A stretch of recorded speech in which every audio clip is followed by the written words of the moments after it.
भारतीय नौसेना का ट्रेनिंग शिप INS सुदर्शनी लोकनायक 26 अभियान के तहत पुर्तगाल के लिस्बन बंदरगाह पहुंच गया है। 7 महीने लंबे इस वैश्विक अभियान का ये 15वां पड़ाव है, जिसका उद्देश्य मित्र देशों के साथ भारत के समुद्री संबंधों और सद्भावना को मजबूत करना है।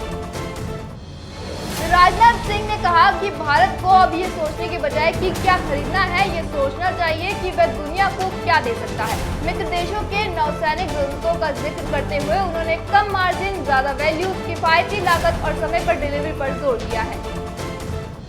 केंद्रीय मंत्री अर्जुन राम मेघवाल दिल्ली में आयोजित राष्ट्रीय सफाई कर्मचारी आयोग के स्थापना दिवस समारोह में शामिल हुए। इस अवसर पर उन्होंने देश में स्वच्छता कर्मियों के कल्याण, सामाजिक सुरक्षा और उनके अधिकारों के संरक्षण की दिशा में सरकार की प्रतिबद्धता पर जोर दिया। केंद्रीय मंत्री प्रहलाद जोशी ने राहुल गांधी को देश का सबसे गैर जिम्मेदार और पार्ट टाइम लीडर करार दिया है। जोशी ने उच्च शिक्षा में 44% एनरोलमेंट बढ़ाने और रक्षा क्षेत्र में लगभग 50% महिलाओं की भागीदारी का हवाला भी दिया है। योगी आदित्यनाथ PM पोषण योजना के अंतर्गत कार्यरत मिड डे मील रसोई के सम्मान हेतु लखनऊ में आयोजित समारोह में सम्मिलित हुए।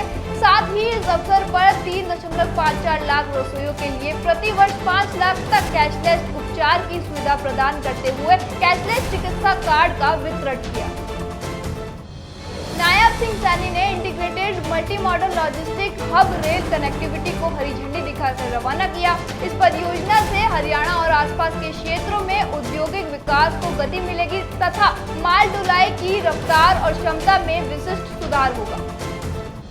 सुखविंदर सिंह सुक्खू उत्तर प्रदेश के वाराणसी में आयोजित federation of hotel and restaurant association of India के 56वें अधिवेशन में शामिल हुए। इसका उद्देश्य भारत की संस्कृति, खान-पान, हस्तशिल्प को आधुनिक पर्यटन के संभावना से जोड़ते हुए देश के पर्यटन को नई दिशा देना है।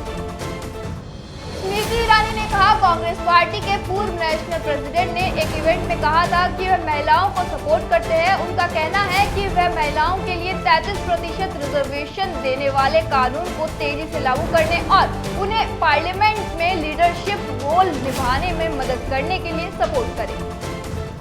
जम्मू और कश्मीर के कटरा में एक बड़ी माता वैष्णो देवी महाआरती और भजन संध्या हुई, जिसमें बड़ी संख्या में भक्त और तीर्थयात्री शामिल हुए। सीएम देवेंद्र ने मंथन 4 युवा कार्यक्रम में कहा कि इस आयोजन में लगभग 1.25 लाख युवाओं ने हिस्सा लिया और ढोल ताशा के साथ प्रस्तुति के साथ नया वर्ल्ड रिकॉर्ड बनाया।